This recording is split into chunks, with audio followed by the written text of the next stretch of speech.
हमारी खास पेशकश कवि हाजिर है बरोज हफ्ता रात 8 बजे और बरोज इतवार रात 9 बजे सिर्फ डीडी उर्दू पर।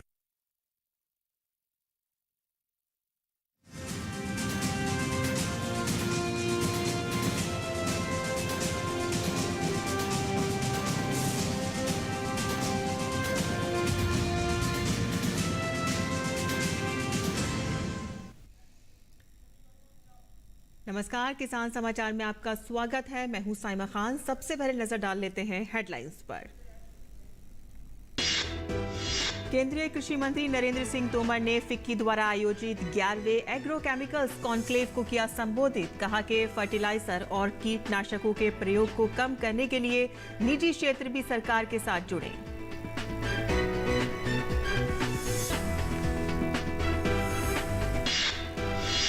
केंद्रीय मंत्री प्रहलाद सिंह पटेल ने राष्ट्रीय बाजरा सम्मेलन का किया उद्घाटन। कहा कि देश के सबसे पुराने खाद्य पदार्थों में बाजरा भारत का सुपर फूड। अकाल के समय मोटे अनाज को भी माना जाता है भंडार गृह।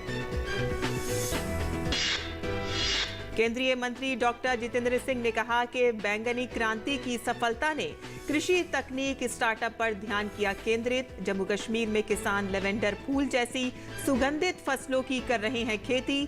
CSIR की उत्तराखंड, हिमाचल प्रदेश और पूर्वोत्तर राज्यों जैसे अन्य पहाड़ी राज्यों में सुगंधित फसलों की खेती शुरू करने की योजना। असम में बाढ़ के हालात में धीरे धीरे सुधार। बाढ़ प्रभावित जिलों की संख्या 32 से घटकर 30 हुई। हेलीकॉप्टर की मदद से राहत और बचाव कार्य जारी।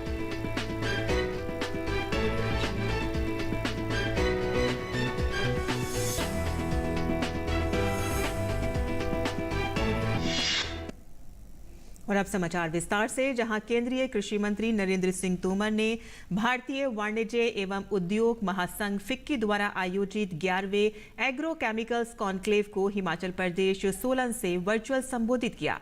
तोमर ने कहा कि हमारा देश कृषि प्रधान है और देश की अर्थव्यवस्था में कृषि का बहुत बड़ा योगदान है। कृषि क्षेत्र में किसानों के लिए मुनाफा बहुत जरूरी है।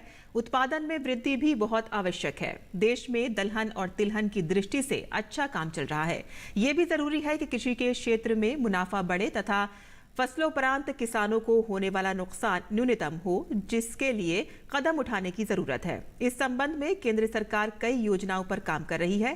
साथ ही सरकार चाहती है कि किसान तकनीक का उपयोग कर महंगी फसलों पर जा सकें, फसलों के उत्पादन में एक रूपता आ सके एवं उनके उत्पादन में गुणवत्ता आ सके। इस पर भी काम हो रहा है। से उत्पादन और उत्पादकता ये बहुत महत्वपूर्ण होते हैं। उत्पादकता निरंतर बढ़े, इसके लिए अनुसंधान की जरूरत है। यह एक पक्ष है।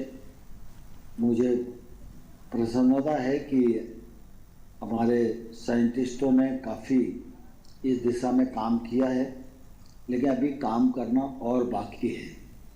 अनेक देश ऐसे हैं जिनके साथ हमें चलना भी है और उनको सामने रखकर हम अपने यहाँ की उत्पादकता बढ़ा सकें, इस दिशा में प्रयत्न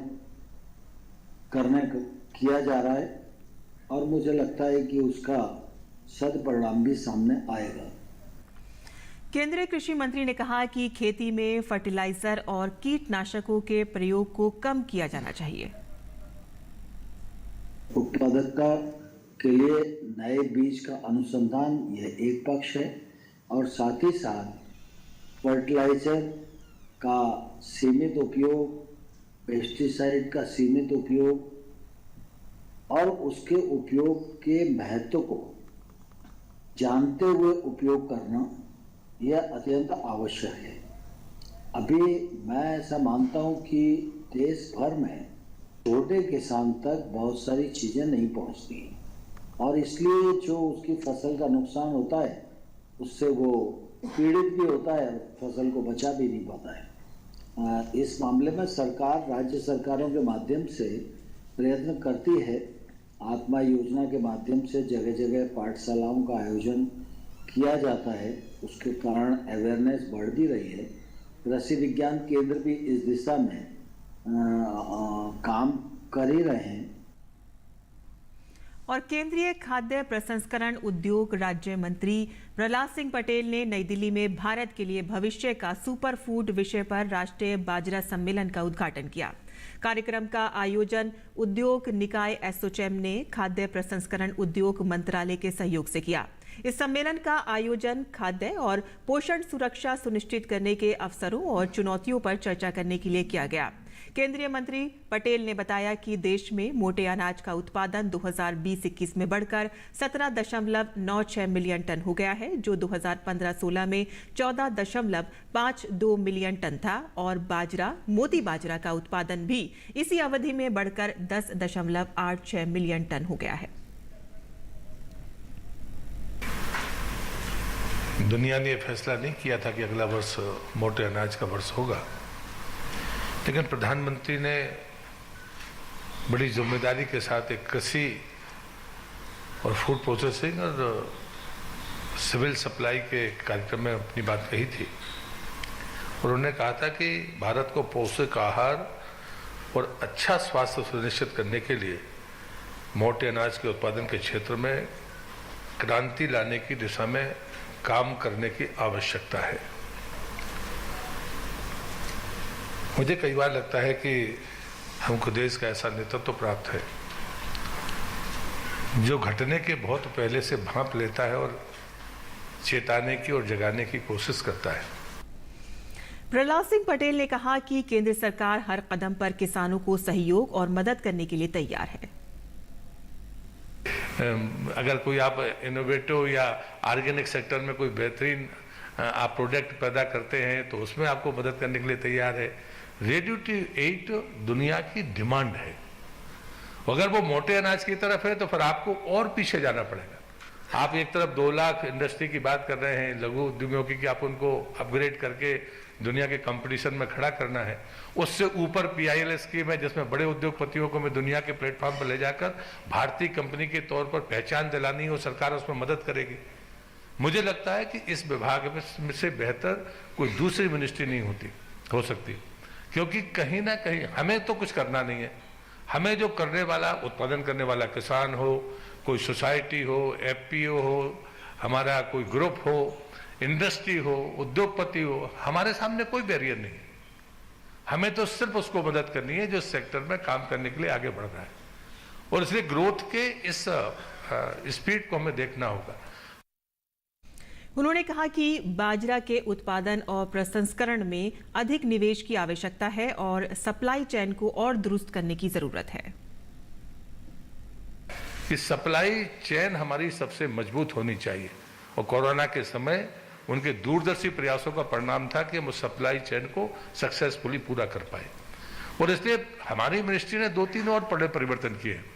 पहले हम सिर्फ टॉप स्कीम पर रहते थे और इसलिए मैं उसमें आलू, टमाटर और प्याज ही होता था, लेकिन हमने उसको टोटल करके फलों का, सब्जियों का, समुद्री उत्पादों को बढ़ा दिया। लेकिन आज जो रिलेवेंट बात वो है कि PIL स्कीम में जो चीज़ें बची हैं, क्योंकि अगले वर्ष हमको अपनी उस चुनौती का सामना करना है और उसमें हमने अवसर को छोड़ना नहीं है।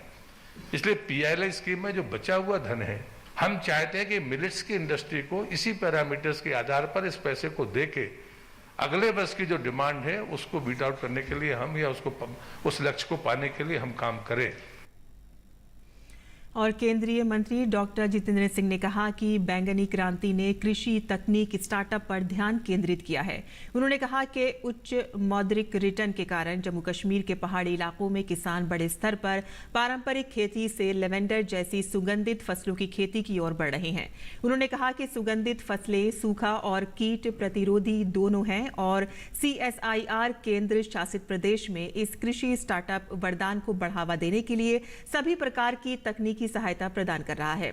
जितेंद्र सिंह ने बताया कि CSIR उत्तराखंड, हिमाचल प्रदेश और पूर्वोत्तर राज्यों जैसे ऐसे ही जलवायु परिस्थितियों वाले अन्य पहाड़ी राज्यों में भी सुगंधित फसलों की खेती शुरू करने की योजना बना रहा है। उन्होंने कहा कि CSIR द्वारा समर्थित केंद्र का अरोमा मिशन किसानों की मानसिकता को बदल रहा है और उनमें से अधिक किसान कई उद्योगों में इस्तेमाल होने वाले महंगे तेल निकालने के लिए लेवेंडर, लेमन ग्रास और गुलाब और गेंदे के फूल जैसे सुगंधित फसलों की खेती कर रहे हैं। उन्होंने बताया कि लगभग 9,000 रुपए प्रति लीटर बिकने वाले तेलों का उपयोग अगरबत्ती बनाने में किया जाता है। इन महंगे तेलों का उपयोग कमरे का स्प्रे बनाने, सौंदर्य प्रसाधन और बीमारियों के इलाज के लिए भी किया जा रहा है। डॉक्टर जितेंद्र सिंह ने कहा कि इस बात की व्यापक प्रचार की आवश्यकता है कि IIIM जम्मू सुगंध और लेवेंडर की खेती से जुड़े स्टार्टअप को उनकी उपज बेचने में मदद कर रहा है। लेवेंडर की खेती ने जम्मू कश्मीर के भौगोलिक दृष्टि से दूर दराज के इलाकों में लगभग 5,000 किसानों और युवा उद्यमियों को रोजगार दिया है। 200 एकड़ से ज्यादा जमीन पर 1,000 से ज्यादा किसान परिवार इसकी खेती कर रहे हैं। असम में बाढ़ के हालात धीरे धीरे सुधर रहे हैं। पिछले कुछ दिनों से बारिश नहीं होने के चलते बाढ़ का पानी उतरता नजर आ रहा है। बाढ़ प्रभावित जिलों की संख्या 32 से घटकर अब 30 हो गई है। राज्य में 13 जून से आई बाढ़ ने लाखों लोगों को दरबदर कर दिया है। बाढ़ के कारण सड़क और पुलों के क्षतिग्रस्त होने के चलते कई इलाकों का संपर्क पूरी तरह से कट गया है। वर्तमान में बराक घाटी के कछार जिला मुख्यालय शहर सिलचर में बराक नदी का तटबंध टूट जाने से शहर के अधिकांश हिस्सों में पानी भर गया है।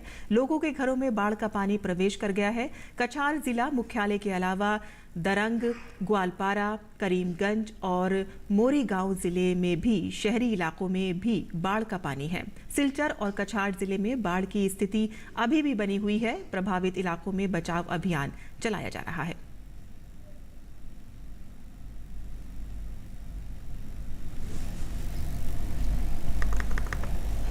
वहीं आपको बता दें कि वहीं असम के नौगांव में रोहा क्षेत्र की फुलगुरी के सरकारी विभाग के कार्यालयों, स्कूलों और अस्पतालों के परिसर में भी बाढ़ का पानी घुस गया है।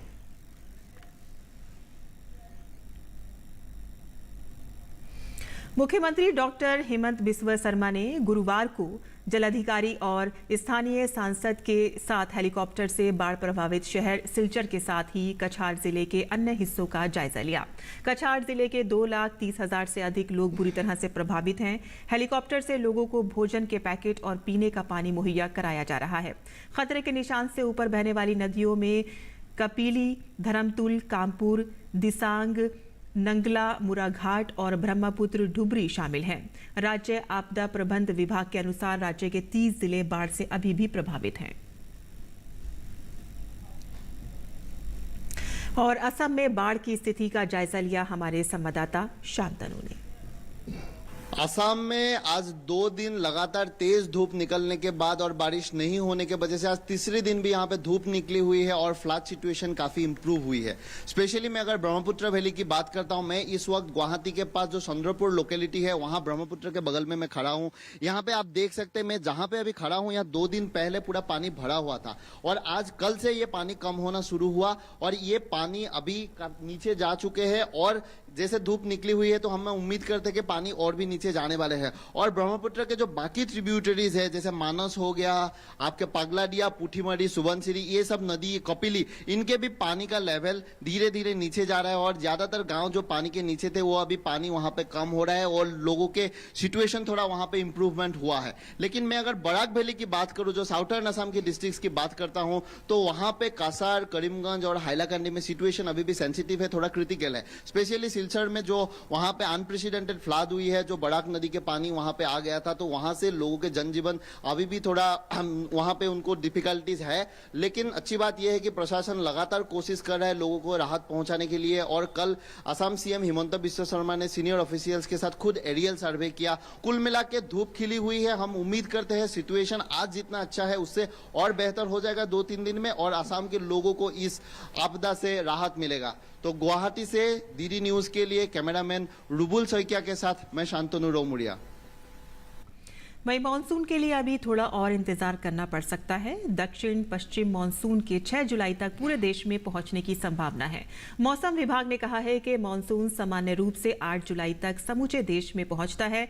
मानसून जल्द ही शुरू होने के बाद दक्षिणी प्रायद्वीपीय हिस्से और मध्य भारत में अनुकूल स्थिति न होने के कारण इसके आने में देरी हो रही है। इस समय उत्तरी मानसून गुजरात में पोरबंदर और बड़ोदरा, मध्य प्रदेश में शिवपुरी और रीवा तथा उत्तर प्रदेश में चुर्क से गुजर रहा है। और अब बात करते हैं मंडी भाव की और आइए देखते हैं कि क्या रहा देश भर की मंडियों का भाव।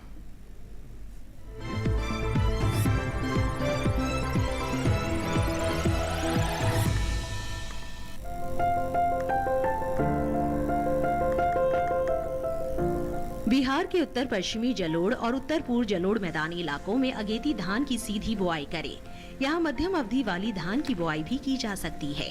बिहार के उत्तर पश्चिमी जलोढ़ मैदानी इलाकों में भिंडी, कद्दू और लौकी जैसी सब्जियों की बुआई करें, जबकि राज्य के दक्षिण जलोढ़ इलाकों में धान और मक्का की बुआई कर सकते हैं। यहाँ धान की नर्सरी भी तैयार की जा सकती है। पश्चिमी झारखंड के पठारी भागों में धान की नर्सरी की बुआई जारी रखें और इनके खेतों से जल निकासी की अच्छी व्यवस्था करें। यहाँ अरहर, उड़द और चारा फसलों की बुआई भी की जा सकती है। ओडिशा के उत्तर पश्चिमी पठारी क्षेत्रों में हल्दी की रुपाई कर ले। पश्चिमी ओडिशा में कपास, मक्का, अरहर, रागी और धान की बुआई के लिए खेत तैयार करें। अगर मिट्टी में पर्याप्त नमी है तो धान की नर्सरी भी तैयार की जा सकती है। ओडिशा के दक्षिण पूर्वी इलाकों में धान की सीधी बुआई करें। यहाँ के किसान रागी और मक्का भी इस समय बो सकते हैं। ओडिशा के उत्तर पूर्वी हिस्सों में अदरक और हल्दी की रुपाई करें। यहाँ के उत्तर मध्य पठारी इलाकों में अरहर और रागी की बुआई की जा सकती है। साथ ही धान के खेतों में जमा अतिरिक्त पानी निकाल दें। छत्तीसगढ़ के उत्तरी पहाड़ी हिस्सों में धान की नर्सरी बोए, जबकि राज्य के बस्तर इलाके में खरीफ मक्का की बुआई कर ले। यहाँ शकरकंद, तिखुर और केवकंद जैसी कंद वाली फसलों की भी रुपाई की जा सकती है। अरुणाचल प्रदेश में किसान WRC धान की बुआई और रुपाई जारी रखे। असम की मध्य ब्रह्मपुत्र घाटी में बाओ धान की रुपाई कर सकते हैं। यहाँ अभी बाओ धान की सीधी बुआई नहीं की जा सकती।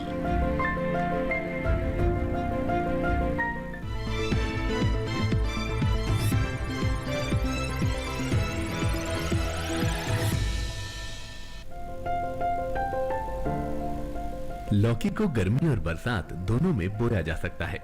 मैदानी भागों में गर्मी की फसल की बुआई जनवरी से मार्च तक की जा सकती है और बरसाती फसल के लिए जून जुलाई उपयुक्त समय है।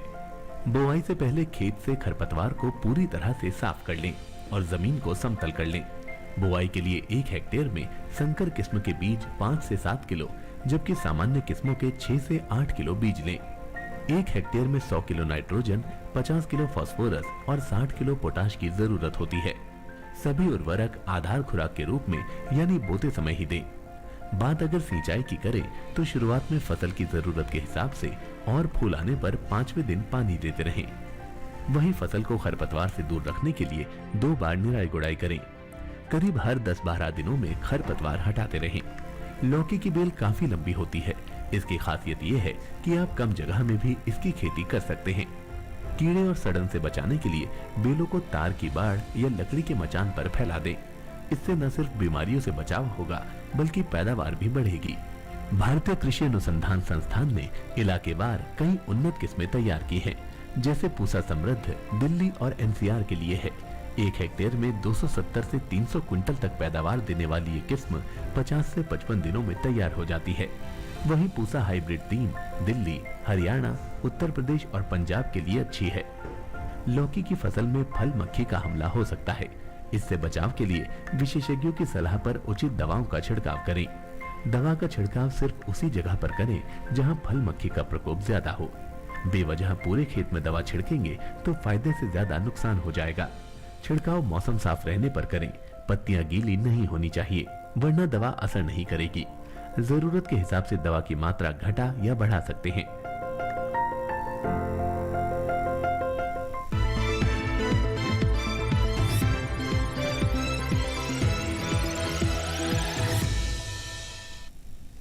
तो आपने देखा कि आप इस मौसम में किस तरह से अपनी खेती और अपनी फसलों का ध्यान रख सकते हैं। और आइए अब बात करते हैं मंडी भाव की।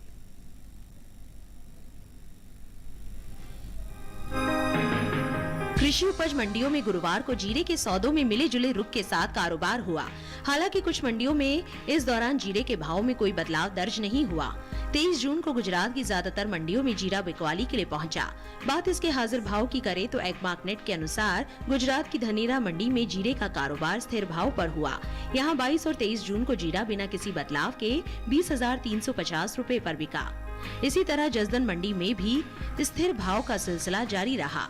यहाँ 22 जून को जीरे का भाव रहा 16,500 रुपए, जो कि 23 जून को भी 16,500 रुपए पर बरकरार रहा। गुजरात की ही हलवद मंडी में इस दौरान जीरे के सौदे गिरावट के साथ हुए। यहाँ 22 जून को इसका भाव रहा 19,750 रुपए, जो कि 23 जून को 250 रुपए टूटकर 19,500 रुपए हो गया। जबकि राजस्थान की जोधपुर मंडी में जीरे के सौदे मजबूती के साथ हुए। यहाँ 23 जून को इसका भाव 830 रुपए की छलांग लगाकर 18,430 रुपए हो गया। वैश्विक बाजार में भारतीय मसालों की मांग जोर पकड़ रही है। भारतीय मसालों में शामिल जीरे का अपना अहम स्थान है। साल 2020-21 में हुआ जीरे का निर्यात बीते साल के मुकाबले 15% बढ़ा है। भारतीय मसाला बोर्ड की ओर से जारी आंकड़ों के मुताबिक वित्त वर्ष 2019-20 में जीरे का निर्यात 2,14,190 टन का हुआ था, जबकि साल 2020-21 के दौरान जीरे के निर्यात में खासा इजाफा देखने को मिला। इस साल जीरे का निर्यात बीते साल के मुकाबले 84,810 टन बढ़कर 2,99,000 टन के पार जा पहुंचा। बता दें कि घरेलू स्तर पर इस साल जीरे की पैदावार में कमी देखने को मिल सकती है। कृषि मंत्रालय की ओर से बागवानी फसलों के लिए हाल ही में जारी तीसरे अग्रिम अनुमान के मुताबिक साल 2020-21 के दौरान जीरे की उपज में 10% की कमी होने का अनुमान जताया है, जिसका असर आने वाले दिनों में जीरे के बाजार भाव पर पड़ सकता है। साल 2020-21 के दौरान देश भर में जीरे की पैदावार 8,56,000 टन रह सकती है, जो बीते साल की समान अवधि के दौरान 9,12,000 टन रही थी।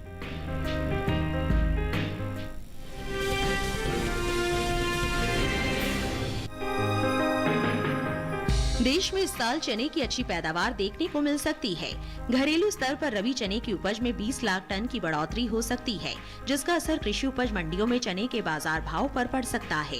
कृषि मंत्रालय की ओर से हाल ही में जारी तीसरे अग्रिम अनुमान के मुताबिक साल 2021-22 के दौरान रबी चने की पैदावार 1,39,00,000 टन के पार जा सकती है, जबकि बीते साल इस दौरान उपज 1,19,10,000 टन ही रही थी। वहीं बात कुल दलहन की पैदावार की करें तो घरेलू स्तर पर इस साल कुल दलहन की रिकॉर्ड उपज होने का अनुमान जताया गया है।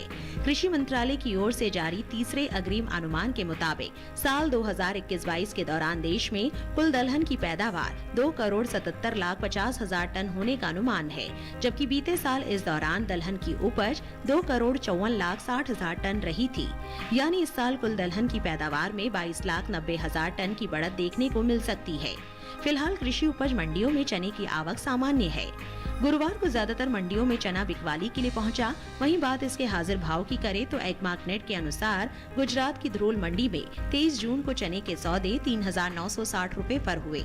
वहीं कर्नाटक की शिमोगा मंडी में 22 जून को चने का भाव रहा 5,650 रुपए, जो कि 23 जून को भी 5,650 रुपए पर टिका रहा। जबकि मध्य प्रदेश की कुजनेर मंडी में 22 जून को चने का भाव रहा 4,050 रुपए। 23 जून को यहाँ इसका भाव 50 रुपए टूटकर 4,000 रुपए पर आ गया। वहीं राजस्थान की विजयनगर मंडी में 22 जून को चने का भाव रहा 4,350 रुपए, जो कि 23 जून को 20 रुपए बढ़कर 4,370 रुपए हो गया। जबकि उत्तर प्रदेश की अलीगढ़ मंडी में 23 जून को चने का भाव 10 रुपए गिरकर 5,560 रुपए से 5,550 रुपए हो गया। बता दें कि देश से होने वाले दालों के निर्यात में इस साल अच्छी बढ़त देखने को मिली है। बीते 11 महीने के दौरान दालों का निर्यात 20% बढ़ा है। इपिडा की ओर से हाल में जारी ताज़ा आंकड़ों के मुताबिक साल 2021-22 में अप्रैल से फरवरी के दौरान कुल दालों का निर्यात 3,43,801 टन का हुआ है, जबकि बीते साल इस दौरान निर्यात 2,55,356 टन का हुआ था। यानी बीते 11 महीने के दौरान दालों के निर्यात में 88,445 टन का इजाफा हुआ है।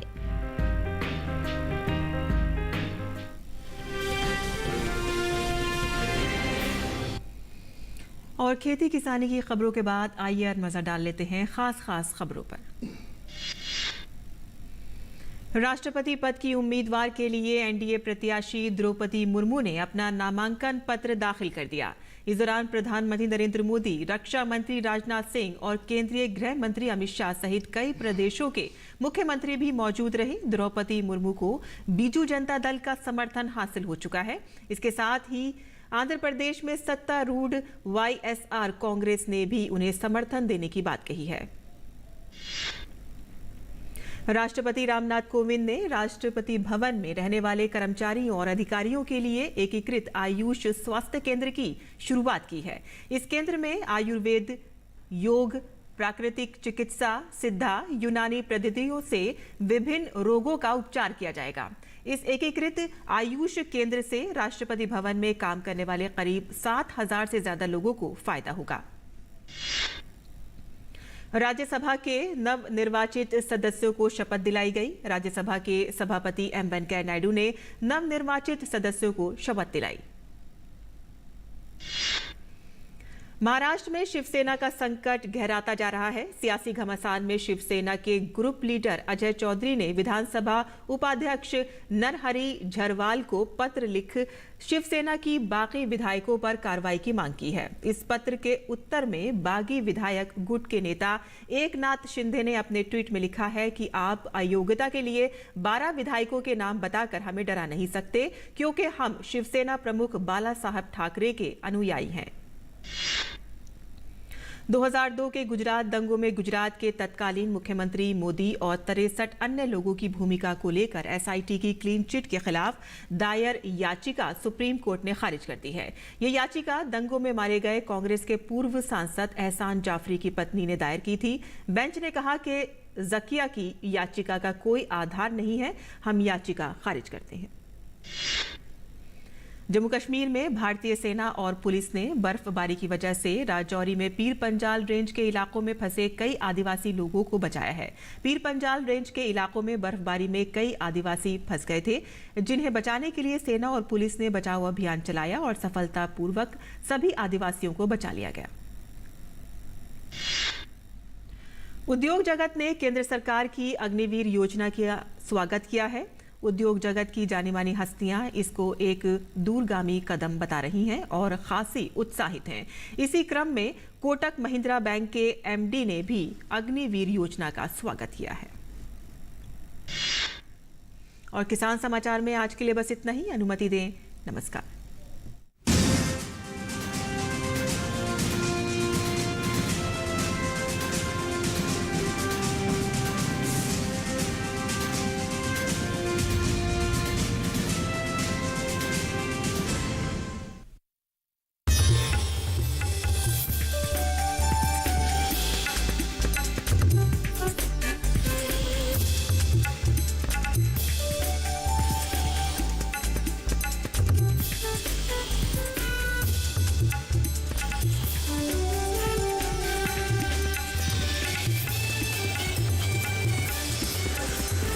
टीवी के साथ बदलते भारत की शान।